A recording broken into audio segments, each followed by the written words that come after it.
எல்லாருக்கும் ஒரே மாதிரி தான் பண்ணுறேன் சொல்ல, அது உண்மையிலே கமல்ஹாசனுக்கு மட்டும் கொஞ்சம் எக்ஸ்ட்ரா. அது ஆல்ரெடி சொல்லியிருக்கேன் நான், அது சிஎம் முன்னாலேயே அதை நான் பதிவு பண்ணுறேன். கமலுக்கு தான் அவர் கொஞ்சம் ரொம்ப ஜாஸ்தி. இது ஒன்றும் இல்லைங்க. வீதியில் மான் போல் வந்தவனை யார் அடித்தாரோ உன்னை யார் அடித்தா, அவர் மட்டும் பாட்டு 1000 பேர் அப்படியே கண்ணில் அழுதுருவீங்க. ஒவ்வொரு பாட்டும் அந்த மாதிரி ஒரு பாட்டு. சரி, அந்த மாதிரி இளையராஜா அந்த மாதிரி ஒரு கொடிக்கட்டி பிறந்தார். மியூசிக் இருக்கிற பவரை நீங்கள் பார்த்தீங்க. கமல்ஹாசன் சும்மா ஒரு 4 வரி பாடினாங்க. அந்த 4 வரியும் ஒன்று தான், நான் இவ்வளோ பேசினதும் ஒன்று தான். அதுதான் அந்த மியூசிக்கோட பவர். அதுக்கு அரசன் ராஜா அவர்கள் என்றும் என்றும் நல்லா இருக்கணும். நீங்கள் நண்பர், உங்கள் கூட அத்தனை வருஷங்கள் அத்தனை நடந்திருக்கு. நம்ம பழகணுங்கிறதே நமக்கு மிகப்பெரிய பாக்கியம்.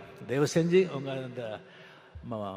உங்கள் ஆடியோ பயோகிராஃபி, உங்கள் சுயசரிதியை படமாக எவ்வளோ சீக்கிரம் முடியுமோ அவ்வளோ சீக்கிரம் ரிலீஸ் பண்ணுங்கள். நாம் எல்லோரும் பார்க்குறதுக்கு அவலாக இருக்கும். என்னை விட்டால் நானே ஸ்கிரிப்ட் எழுதி கொடுக்குறேன். நன்றி, வணக்கம்.